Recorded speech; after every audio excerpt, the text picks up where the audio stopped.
What's up, you guys? I want you to check out this video real quick. Proud of you, Dick. Are you feeling okay? This is the end.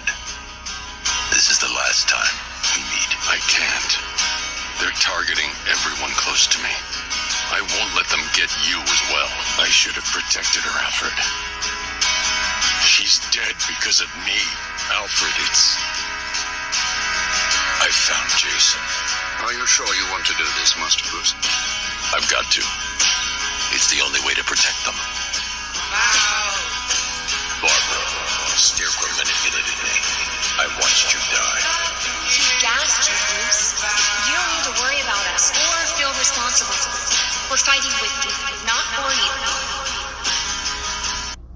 I wanted to show you guys that video because I wanted to give a stark contrast between the respect that you show to a character versus the hate that you show to the fans between the original Arkham series, Arkham Asylum, Arkham City, and Arkham Knight, which all were basically a huge love letter to Batman and the Batman lore. Even Arkham Knight, which people weren't as huge a fan of, still respected the character to such an immense degree. And then you have this new, absolutely trash Suicide Squad Kill the Justice League game that comes out and has the most disrespectful way that you can end a character in the way of Harley Quinn just headshotting Batman through his bulletproof armor. After Batman is given a lecture about how he's some pathetic oppressor of some kind and how he's just this evil person who's always wanting to keep the little guy down. This is what happens when you have people who have no respect for a character writing for a character that has been given 80 plus years of story to pull from, and you pull from nothing to make the worst thing you possibly can for that character. What makes it worse is that this is Kevin Conroy's last performance as Batman. I know you guys have been hearing that a lot all over the place, but it really is sad when you consider the fact that Kevin Conroy's last chance to voice the Dark Knight was him getting disrespected up and down all over the place. And then on top of that, you have the other deaths of the Justice League members in Suicide Squad Kill the Justice League. Green Lantern and Flash both just getting shot until they die. The Flash, who in his introduction dodges multiple bullets thrown at him by the characters that you're playing as and taunts them saying, "Why don't you just mail me the bullet?" That's his words in the game. And then you proceed to just shoot him until he dies. Same thing with Superman. Yeah, you guys got that right. Superman, there's a cutscene where he fights Wonder Woman. She stabs him in the heart with kryptonite. He apparently doesn't die from that. And then you have to fight him.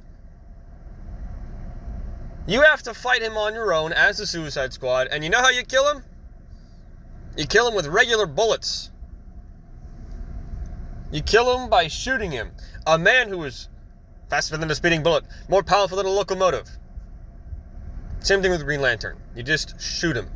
There wasn't any creative way of taking down the Justice League. There wasn't any creative way of stopping these people who are godlike in terms of their powers. And guess who the only Justice League member who didn't turn out to be brainwashed by Brainiac was? Oh yeah, it's Wonder Woman.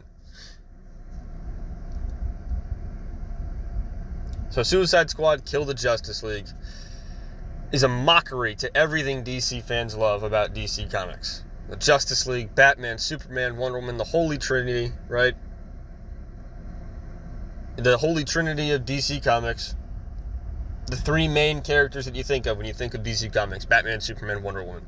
Completely and totally tossed out the window for nothing.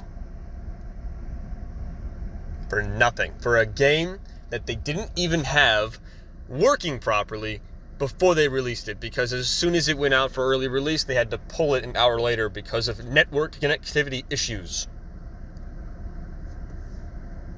Who'd have thunk that Rocksteady would fall this far after making one of the most iconic versions of the Dark Knight? And all they would have had to do is make a Batman Beyond Arkham game. Same functions, but a new story with a new type of Batman. Would have been great.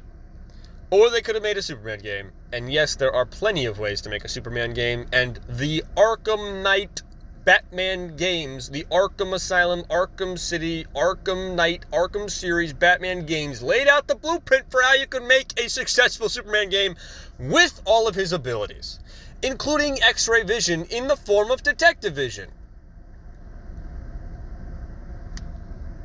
Yeah, there are a lot of things that they could have done, and instead, they made quite possibly one of, if not the worst video game ever. And I always say one of because there's always that really trashy E.T. version, E.T. video game that came out in like 1960s or whatever. It was absolutely trash. I don't know if it's the 1960s, it was just, I'm over-exaggerating. It was worse than Pong, let's just say that. Yeah, absolutely terrible. Rocksteady, you messed up big. And I gotta say, it's only gonna get worse from here if you don't change course. This is what happens when you change out everybody who used to love making video games and making stories that honored the characters that you were writing for, and you brought in a bunch of activists. That's what happens when you lose focus on what you're really supposed to be doing. Alright, I hope you guys have a great day and a great rest of the week.